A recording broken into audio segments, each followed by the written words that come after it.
You are listening to Love Bits, Episode 1, Here for You. The city shimmered in the August heat, its skyline softened by the haze of late afternoon. Cole Thompson pushed through the glass doors of Bisway Consulting, the weight of his laptop bag digging into his shoulder, and let the hum of traffic swallow him. He had just walked out of his final MBA course that morning, an achievement most would celebrate with champagne or some extravagant dinner, but for Cole, it felt like standing at the edge of a cliff. Years of juggling long nights of coursework with client meetings and corporate presentations had left him not triumphant, but emptied. The degree was an exclamation point, but instead of shouting, his life only sighed. He ran a hand through his dark hair, already unruly from the humidity, and exhaled as the golden evening sun slid across the windshield of parked cars. His phone buzzed in his pocket. Raj. Cole answered, his tone weary but tinged with affection. Hey, man. Raj's voice came through buoyant, the kind of enthusiasm that carried sunlight even across static. His voice was urgent but warm, teasing at the edges. Cole, buddy, it's done. MBA finished. The grind over. Now you need a real reward, not just a diploma on your wall. You need to celebrate with a date. Cole chuckled, though it came out flat. Your solution for everything. What is it this time? Another bartender with magic hands and a dark past? Raj's laughter was sharp and knowing. No, listen. I've got someone for you. Melly Fields. She works with me. She's smart, she's kind, and she doesn't play games. You need someone who grounds you, not another one-night story. Cole shifted against the building's brick wall, eyes narrowing as if Raj could see his doubt through the phone. Raj, I'm not...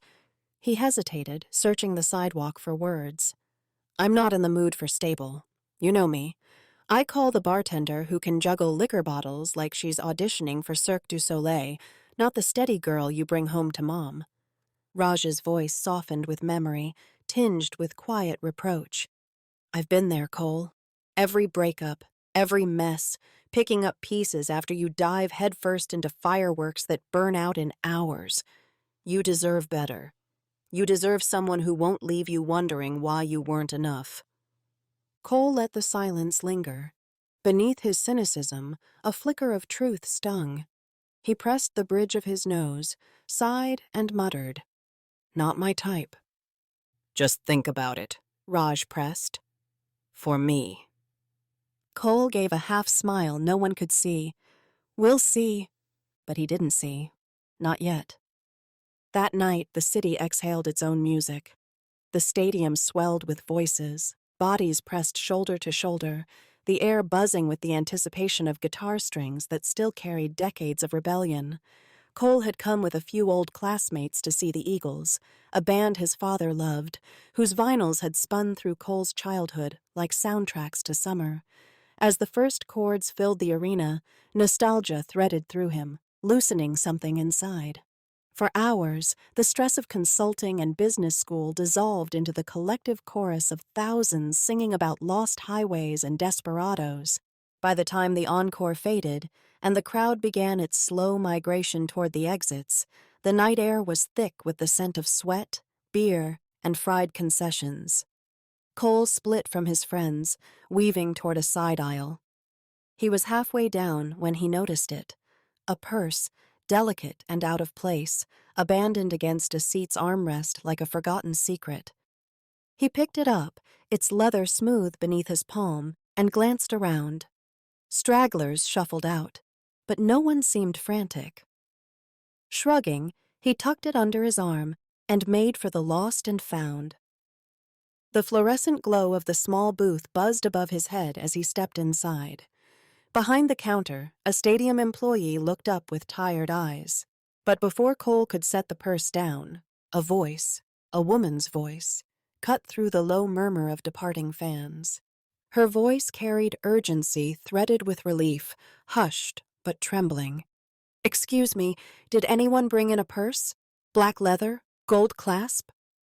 Cole turned. The woman stood framed in the doorway, breathless as if she'd run through half the arena. Strands of auburn hair clung to her cheek, her eyes wide with both worry and hope. In the fluorescent light, she seemed out of place, like a figure painted in softer strokes than the harsh edges of the stadium walls. Cole stepped forward, holding the purse out. His voice was calm, reassuring, steady as a hand held in the dark. "I think this is yours."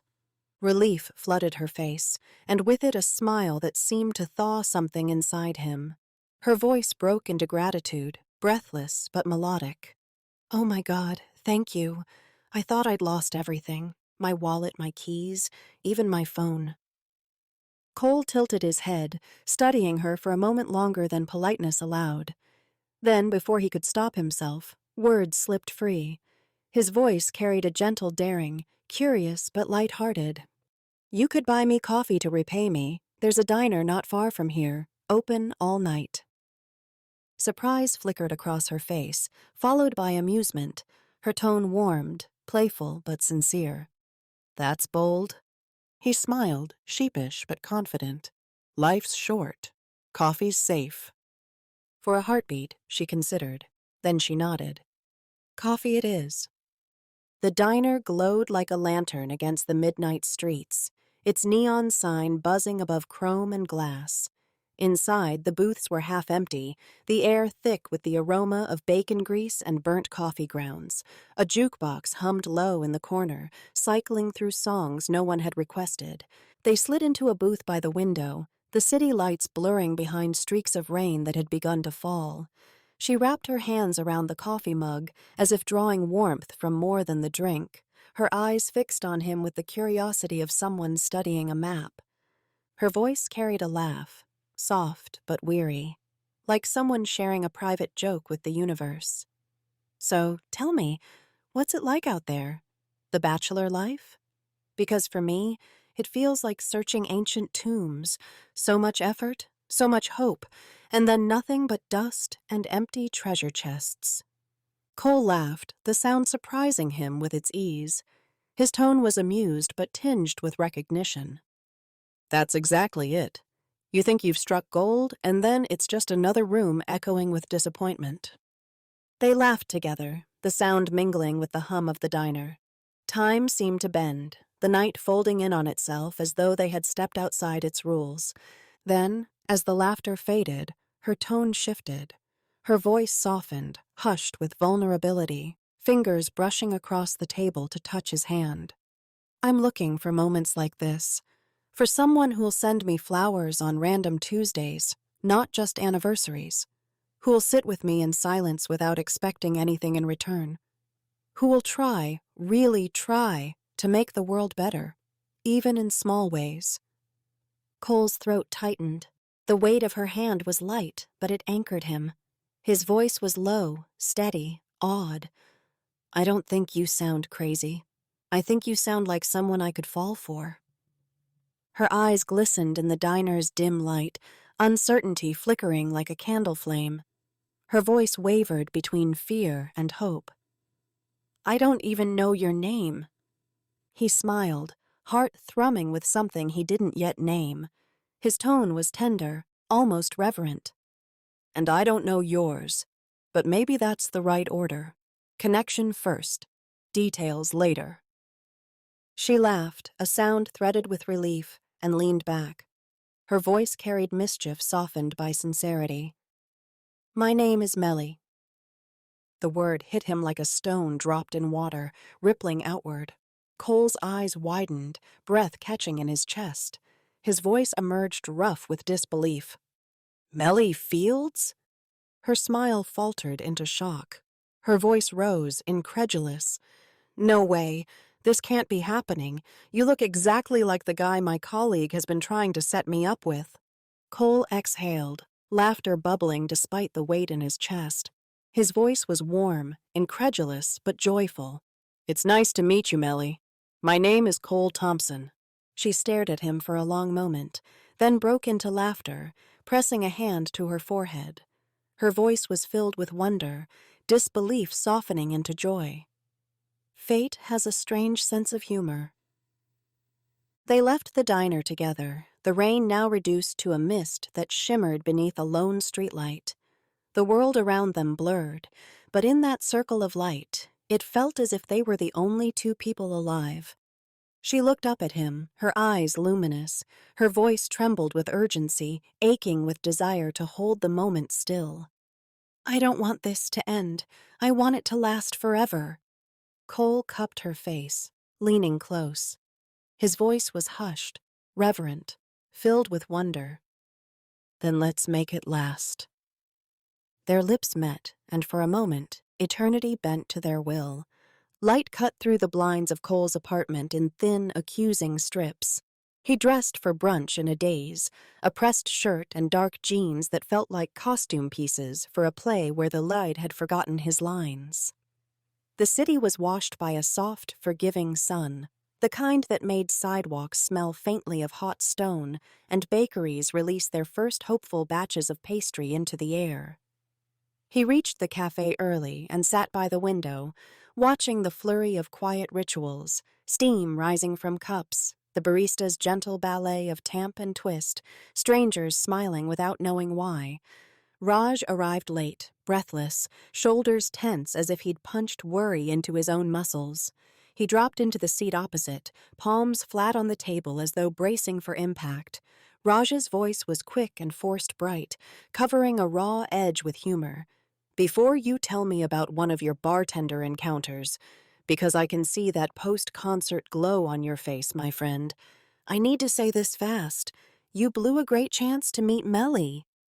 Cole's smile held for a heartbeat, as if painted there, then smudged. His voice was cautious, a thread of hope pulling taut. "What do you mean, I blew it?" Raj's voice grew tight, grief tamped down but seeping through. "She collapsed this morning at work. They think, I don't know yet. She's in the hospital. A coma." He swallowed, eyes shining. "They don't know when, if, she'll wake." The cafe clatter receded, as though sound itself had stepped outside to let the statement breathe. Cole's lips parted. He placed both hands on his face, fingers pressing into his cheeks until they hurt. His voice was muffled, stunned, breaking into confession. "I met her last night. We talked almost all night. It felt like love." Raj blinked, confusion chasing grief. His voice was tentative, shaken by the strange symmetry. "You... what? The lost purse? The diner? It was her?" Cole's voice steadied into urgency, fevered and true. "It was her. And we—" He stopped, silvering the moment with silence. "I'm going to the hospital." Traffic became a smear beneath wheels. The hospital rose like a white cliff, antiseptic and humming. Inside, the corridors were a geography of clipped footsteps, soft-voiced nurses, and the beep and sigh of machines orchestrating the fragile music of survival. Cole found her floor by instinct more than signage, as if the gravity of his wanting pulled him there. He paused at the threshold of the room, fingers resting on the doorframe. Melly lay in a bed that rendered her too small, too pale, her auburn hair loose on the pillow, like a story that had spilled past its margins. Her lips were parted, breath measured by the rhythm of a monitor that transformed life into digits and lines. Beside her sat an older woman whose posture held both exhaustion and vigilance, like someone who had learned to sleep with one eye open for years. She lifted her gaze as Cole stepped inside. The resemblance was immediate, something in the line of the mouth, the tilt of the eyes when they were open, the aura of fierce kindness. Melly's mother's voice was soft but searching, threaded with a mother's wary hope. "You must be Cole." He faltered mid-step, the floor shifting under him. His voice was careful, reverent, afraid of the wrong word. "Yes, I think so." Her voice trembled with gratitude, grief, and the relief of recognition. "Melly called me early this morning. She told me about a man who returned her purse, who took her to a diner and spoke to her like she mattered. That was the last real conversation we had before this." Cole drew closer, the smell of antiseptic washing over him like cold water. He wanted to touch Melly's hand and feared it at the same time, as if contact might announce a responsibility he didn't yet know how to carry. He reached anyway and set his palm lightly on hers. Her skin was warm. That warmth radiated through him, a pulse passed down a wire. His voice was a whisper, steadying itself through tenderness. "Hi, Melly. It's me." Days learned the shape of vigilance. He came each morning with flowers, never the same bouquet twice.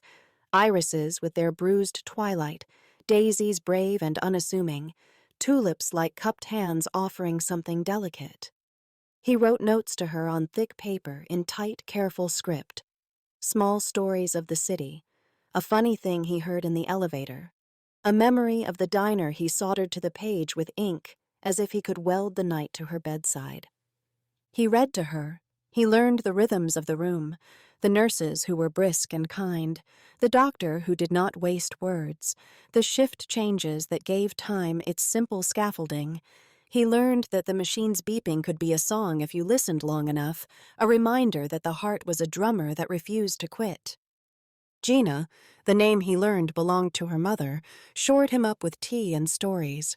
Her hands, sturdy and sun-freckled, were always doing something. Folding a sweater, smoothing a sheet, having an apple. She had the kind of voice that made a person feel seen. Gina's voice was practical but threaded with a mother's generosity. "We'll bring her home soon. They say it's better for someone in a coma to be where it smells like soup and shampoo and old books, where the floor creaks and the mail slot clicks. Memory has its own nose." In late autumn, the hospital gave way to a small brick house with a stubborn maple in the front yard that refused to surrender all its leaves. Inside, everything was softened by use. The couch with its fading florals, the photo frames arranged like family altars on the mantel, the kitchen table splotched by old water rings. It smelled of lemon polish and the orange peel Gina left on the windowsill to release a tang into the room. Melly's bed was set up in the den by the big window. The curtains shifted with each sigh of wind. Cole visited after work, sometimes before. He fixed the hinge on the pantry door because it squealed like a small animal in pain. He fitted new shelves in the hall closet and repainted the trim in the den, a pale green that felt like spring. He ran errands with the serenity of someone who has given up arguing with the task at hand. He learned to like the produce aisle, where he could run his thumb over avocados, testing a kind of gentle yield that became a metaphor he refused to name. They fell into a rhythm. He would speak to Melly as if they were continuing a conversation about the book he brought, the city's first snow, the way the sky turned the color of cold steel before dusk. He'd adjust her pillows, brush her hair carefully with a wide-toothed comb, and turn her in the bed with the trained tenderness the nurse had taught him, so that her skin would remain unbroken. It felt like choreography, a dance of care set to a beat of beeps and whispered prayers. Sometimes he dreamed of the streetlight again. The world narrowed to that cone of brightness. The kiss was a hinge on which everything had swung. He woke with the taste of rain in his mouth and the knowledge that devotion could have a taste, clean, metallic, stubborn. Winter brought muffled mornings and wind that knifed rather than sighed. On one such day, Raj came by the house with a bag of groceries and a nervous energy that rattled the paper like dry leaves. They sat in the kitchen while Gina napped in the chair by the window, the house quiet except for the heater's whistle and the clock's reasonable tick. Raj's voice was gentle but threaded with grief's practicality. "I admire what you're doing, Cole. I mean it. But it's been months. You can't let this become your whole life." Cole studied his hands, fingers interlaced, knuckles pale. He pictured the diner, the streetlight, the way she'd said, "I don't want this to end," as if she'd given him a question rather than a wish. His voice was calm, luminous with conviction rather than argument. "I met someone I'd give anything for. For the first time in my life, I feel like I know the exact weight of love. And if it costs me everything, then that's the price." Raj's eyes glistened. He exhaled and nodded slowly, as if the heart had its own logic he couldn't counter. Raja's voice was soft, conceding to a truth outside reason. "You're better than I thought you were." Cole's voice was quiet, stripped of vanity. "This isn't about me. It's about her." When spring crept back, it brought the smell of damp earth and the sound of lawnmowers shattering the morning's fragile glass. Trees rehearsed their greens. A robin hopped across the grass with a private purpose that made the world feel competently made. Cole felt this renewal, and with it, the ache sharpened. He set a small vase of lilacs on the side table beside Melly's bed and watched their purple swell open, filling the room with a fragrance that felt like the memory of happiness. On a morning braided from the usual materials, sun, coffee, worry, Cole arrived to find the house unusually still. Gina had stepped out for milk. There was a brief, ordinary magic to being alone with Melly, as if the universe had paused and turned all its attention inward. He checked her chart, adjusted the blanket, and began the ritual the nurse had taught him again and again, gently shifting her weight to prevent bed sores. He slid one arm beneath her shoulders and one beneath her knees, lifting with the careful leverage of someone who had learned not to confuse gentleness with weakness. Her body tipped toward him. That tilt brought her face close to his, her cheek grazing his jaw, her breath touching his neck like a small animal stirring in its den. Her eyelids fluttered, then opened. The sound that escaped him was not a word, it was an astonished prayer. Her voice was fragile, dazed by the border crossing between worlds. "Is this a dream?" He closed his eyes to steady the sudden churn of gratitude and fear. When he opened them, she was still there, looking at him with a focus that made the room a single point. His voice was hushed, tender, fiercely present. "No, Melly. This is very real." Her lips curved, and the curve became a tremble. She touched his cheek with a hand that felt heavier with reality than any touch he'd imagined. Then she lifted her face and kissed him, slow and certain, the way one would taste water after crossing a desert by moonlight. Footsteps rushed down the hall. Gina burst into the doorway with a carton of milk suspended in one hand, like a prop in a play that had changed acts without telling her. Gina's voice broke into sobbing laughter, relief detonating into sound. "Melly! Oh, thank God! Oh, my girl! My girl!" Later, there were doctors. There was a flood of questions. There were reflex tests and flashlight beams and charts updated in neat green ink. Time, which had been a slow river, turned into a series of stepping stones. Melly drifted between wakefulness and sleep with a rhythm that felt like a language returning syllable by syllable. When the room finally quieted and night gathered, Cole sat beside her. Across the window pane, the streetlight poured its soft circle onto the grass, as if brought there by prayer alone. Melly's voice was soft with amazement. Memory peeled like thin bark. "I kept dreaming about you, about the lost and found. But in the dream, you weren't returning something. You were bringing me home. I didn't know where home was, but it smelled like lilies and coffee." Cole's voice carried wonder and the gentlest humor, as if grateful to be a story inside her dreams.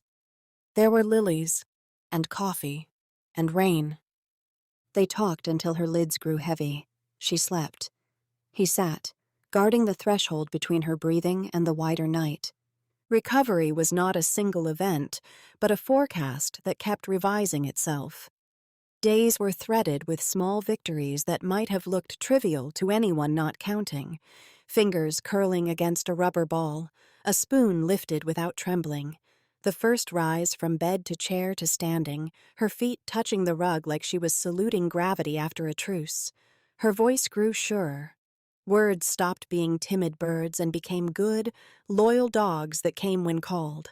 Memory returned in strange hierarchies. She remembered recipes before birthdays. She remembered the lyrics to a song from junior high before recalling her apartment's address. She did not remember the collapse, but she remembered that she had called her mother with joy. She remembered the diner vividly, the rain, the glow on the chrome napkin holder, the feeling that she had said too much and not enough. There were bad days. There were days when dizziness rose like a sudden wind and sat her back down with a gentle meanness. There were nights when she woke disoriented, cheeks wet, whispering a question even she couldn't hear. On those nights, Cole talked softly about ordinary things, how the basil plant on the kitchen windowsill leaned toward the light, how the mailman walked like he had a favorite song playing in his head, how Gina snored in tiny whistling notes that made the house feel like a sleeping animal. On a Sunday, bright with uncomplicated light, they sat together in the den. The window was open. Birds stitched air from branch to branch. Gina had gone to a church potluck with a bowl of potato salad that exhaled its own comfort into the room. Melly rested her hand in Cole's. They watched sunlight slide across the floorboards like slow gold. Melly's voice was contemplative, touched by the awe of survival, but complicated by a new tremor of fear. Everyone keeps telling me I've been brave, but I feel behind. Like the world kept moving and I'm catching up. And it scares me. What if I can't be the person I was? Cole turned her hand over and traced the thin blue veins on her wrist with his thumb, as if reading a map that had added new terrain. His voice was steady and luminous with promise. You don't have to be the person you were. You just have to be Melly. Whatever shape that takes, I'm here. She studied him, the weight of his words settling like a shawl across her shoulders. Melly's voice carried gratitude steeled by a flicker of worry. I want to deserve what you've given me. His voice was firm but gentle, a truth set carefully on the table between them. Love isn't a ledger. Gina, conspiratorially kind, gave them space while giving them soup. She set bowls down on the coffee table with the sort of soft clatter that announces presence without interruption. She hummed while she boiled pasta, a tune that smelled like garlic and forgiveness. One evening, much later in the year, when heat had reconciled with the city again and fireflies blinked like quiet applause in the backyard, Melly asked to walk to the corner. The request arrived with a modesty that made it feel like prayer. They moved slowly. Cole matched his steps to hers, one hand at the small of her back. The sidewalk had memorized its own cracks. A neighbor watered hydrangeas that had grown too large for their bed. Water arced across the air and shattered itself glowingly in the last light. When they reached the corner, the streetlight slid on as if answering a cue. Melly tilted her head back and looked into the circle where moths scribbled their senseless loves. Melly's voice was soft with wonder and wary with the ghost of a fear she refused to dignify. I thought of this light every night, like it had an address for my soul. Cole smiled. They stood like that for a long time, the two of them lit as if they were on a small stage that needed no audience. Work returned for him in a shape that allowed tenderness to survive. Fewer flights, fewer late nights devoured by PowerPoint, fewer mornings shaved to a harsh edge by inadequate sleep. He asked for it, and Bisway surprised him by saying yes. Something had shifted in his presence. Clients began to say that he listened in a way that made them hear themselves. He had never presented vulnerability as a credential, but it turned out to be a powerful reference. For Melly, time expanded and contracted unpredictably. Some days she felt older, some days brand new. She returned to her desk in careful increments, each hour a test that she graded on a curve. A colleague cried in the break room upon seeing her carry a stack of files as though she'd decided to move the world with her arms. She laughed easily now, the laughter of someone who had glimpsed a cliff and decided she'd rather become a gardener. She kept a small vase on her desk, fresh stems every week, sent without fanfare, arriving on Tuesdays because Tuesday demanded beauty as urgently as any holiday. One afternoon, they visited the stadium again, not for a concert, but to walk the hushed aisles during an open house supporting a local charity. The place felt domesticated without the thousands, like a lion sleeping. Melly stood near the lost and found booth with a look that mixed reverence and amusement. Melly's voice was playful, tender, and a touch solemn, as one speaks to an altar made of coincidence and choice. "If you hadn't picked up my purse—" Cole's voice was amused but threaded with a humble awe. "If you hadn't turned at exactly that moment—" Her voice warmed with a certainty that made chance feel like design. "The world has so many doors. I'm glad we walked through the same one." Back at home, in the early dark of autumn, Gina put an old record on the turntable, a waltz that made the room feel like it had long sleeves. She pretended to tidy the kitchen at the speed of a person who wants to be caught pretending. Cole took Melly's hand. The living room became a small ballroom, where the rug transformed into a shore and the couch into a gallery of approving ghosts. They moved slowly at first, clumsy with sweet caution. Then they found their rhythm, which was less a waltz and more a promise of belonging. She placed a foot on his shoe like a child for a joke, and he laughed, and she laughed, and the laughter was the dance. Later on the porch, they watched the neighborhood carry out its evening rituals. Dogs performed their bathos. The postal truck made one last unexpected pass. A teenager shrugged his backpack off his shoulders like a molted shell. The air smelled of someone's stew and someone else's laundry detergent. The same streetlight rose to its duty and cast its circle like a blessing. Insects sang a steady chord, and a siren in the distance added a blue note to the city's patient jazz. Melly's voice was very quiet, as if she feared scaring off the truth by speaking too loud. "I remember being asleep, but not like dark. More like waiting in a room where time bent differently. You were there in that room. You kept coming in, telling me the weather. You told me when it snowed, when the mail slot clicked, when Gina burned the toast." She smiled sideways. Her voice trembled with gratitude that felt too big to fit into language. "I thought, if I ever wake, I'll learn the weather by myself. But I wanted to wake to your voice reporting it to me forever."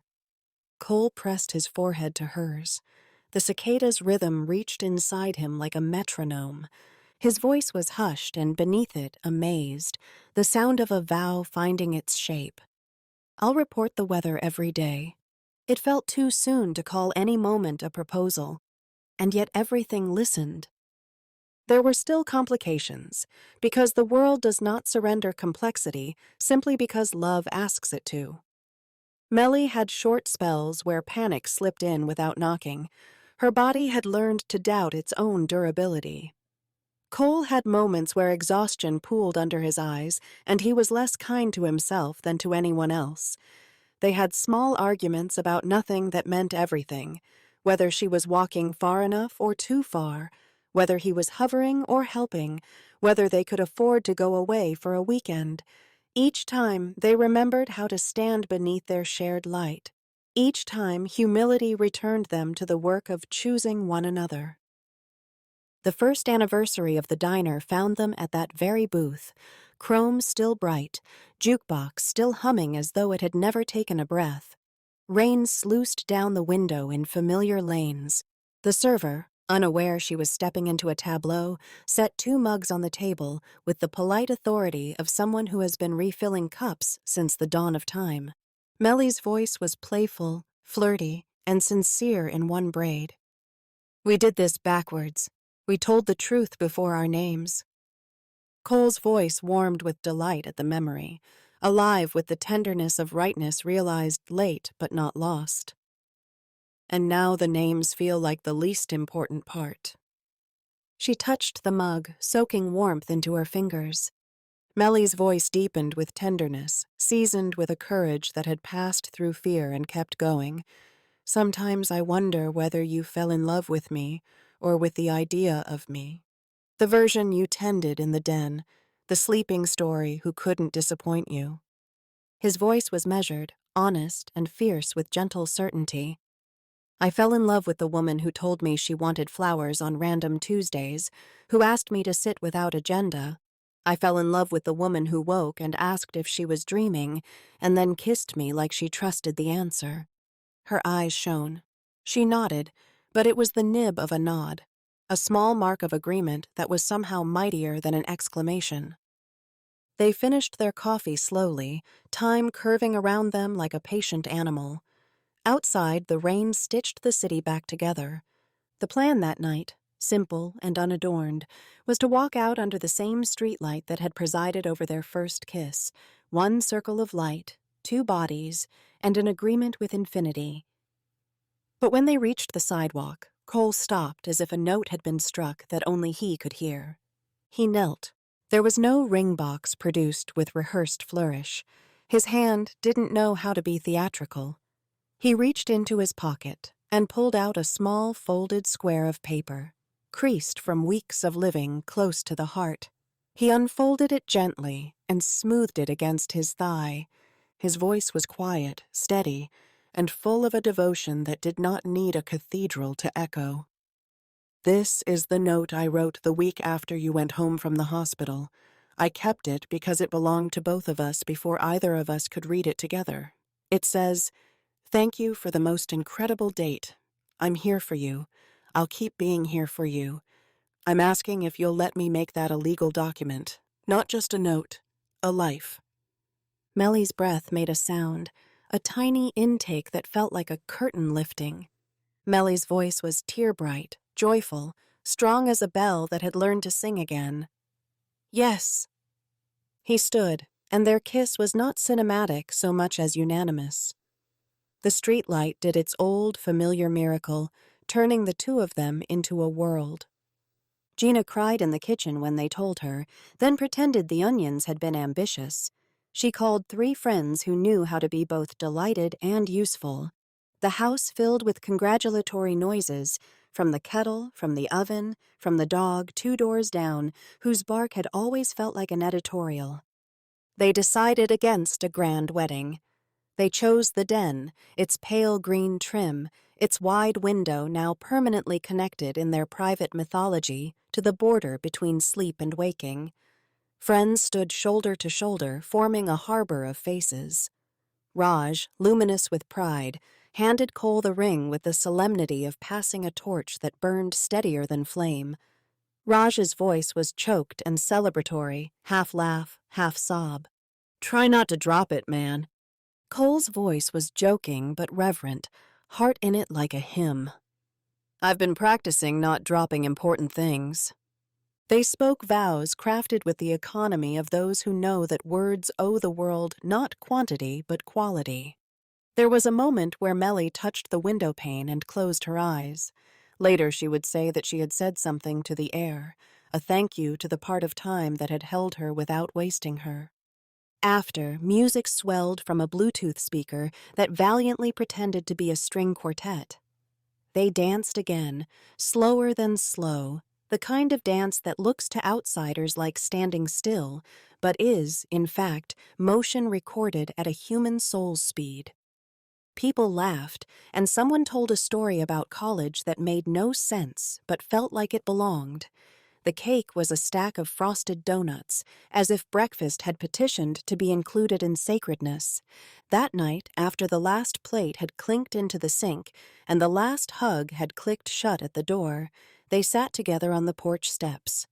The neighborhood, having tolerated celebration, returned to its subdued beauty. The streetlight kept its steady appointment with their small patch of world. Crickets wrote their coda. Melly's voice was low, overflowing with a simple gratefulness that had found its rightful home. "I don't want this to end." Cole's voice was gentle, wrapped in the security of truth, said often enough to be a foundation. "It won't. It will change shape. Sometimes it will feel like Tuesday, sometimes like a concert, sometimes like a hospital room where the sun is doing its best. But it won't end." She leaned into him. They sat like that until the hour grew ripe for sleep, their silence rippled only by the street's distant engine murmur and the way a small night wind lifted and let fall the corner of the welcome mat. In the weeks that followed, they returned to the diner more often than made sense for their bank account, and to the stadium, and to the corner where the light gathered like a faithful congregation. They made a calendar that had no theory of long weekends or holiday superiority. They sent flowers on days that had no reason. They took long walks without intention, other than to hold hands and notice small things: the tiny scorch mark on a manhole cover, the dandelion insisting itself through a crack in concrete, the way a child's backpack swung in rhythm with a song only the child could hear. Cole learned that love was not an interruption of ordinary life, but its steadying principle. He learned to cook 2 good soups and an excellent omelet. He learned that when Melly stared out the window and worried the edge of her sleeve, what she needed was to hear the weather reported in a voice that made rain sound like grace and heat like a permission slip to slow down. He learned that some afternoons, when the world pressed too close, all that was required was to sit on the floor with their backs against the bed and match their breathing to the wordless music of each other's lungs. Melly learned to love the scar the year had left on her time, not as an ornament, but as proof. She learned to make space for fatigue without treating it as a moral failure. She learned to ask for help in a tone that felt like collaboration rather than surrender. She learned that the door to joy had a peephole. She could open it and look at the streetlight and remember that there had been a night when she had asked the universe to press pause, and it had answered, "No, but I can teach you to listen for a beat that carries through every moment."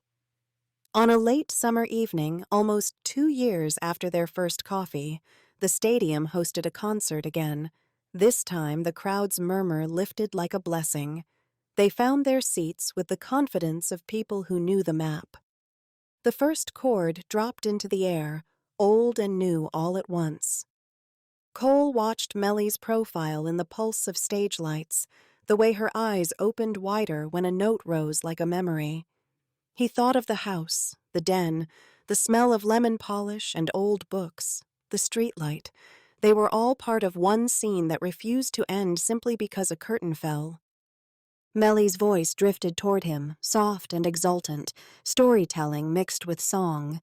"Do you remember the purse?" Cole's voice was teasing, tender, infinite in its ordinariness. "It was black leather with a gold clasp. Hard to miss." Her voice warmed with gratitude that sounded like laughter. "I still think you didn't return it. I think you returned me to myself." He held her hand. In the stadium's immensity, their hands felt like a small, stubborn country that had declared its own sovereignty and been recognized by all necessary gods. Afterward, they stepped into the flow of exiting bodies. The night air was warm, humming with 1,000 versions of happiness. As they reached the corridor where once a purse had been found and a life redirected, they paused. The lost and found booth glowed under its fluorescent cap, half lit, deserted except for a man in a venue vest who was counting keychains. Cole leaned close, his mouth almost at her ear, the way one speaks when they want their words to walk straight into someone's heart without getting lost. His voice was intimate, playful, reverent. "Coffee?" Her voice matched his, a smile carried inside it like a secret. "Always." They walked toward the diner, neon already reflecting in puddles left by a late afternoon storm.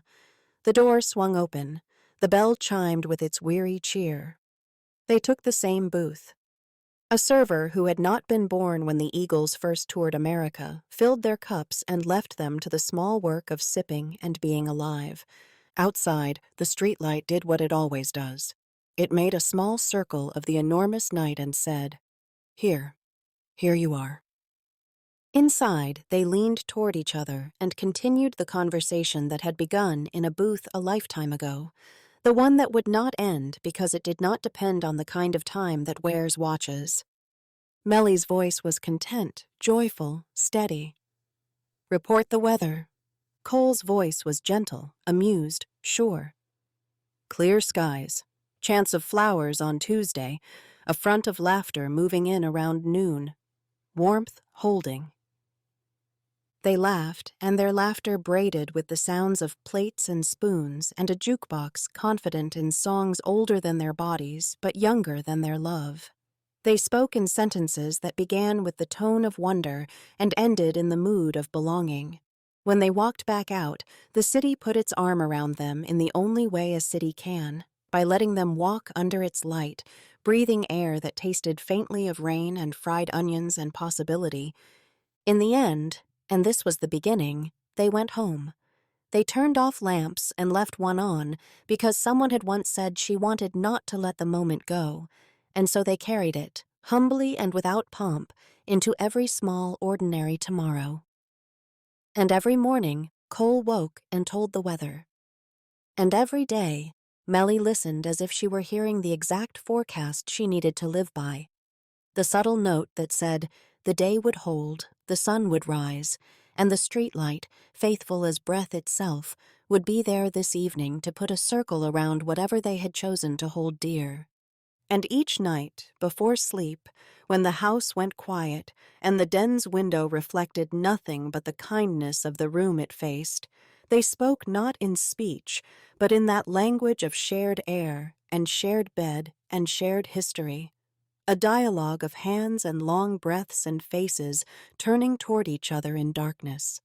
The world outside kept racing and braking, changing lanes, honking and hushing, but their world remained the right size. It fit two hearts, a mother's spare bedroom, a diner's booth, a stadium aisle, and a circle of light that could only be seen when they stood inside it together. His voice was warm and simple, the tone of a promise kept. I'm here for you. Her voice was sure and tender, the sound of a home answering its own door. And I'm here for you. The night held them, the light held, and somewhere, beyond the city's glow, the sky performed its patient miracle of turning toward dawn.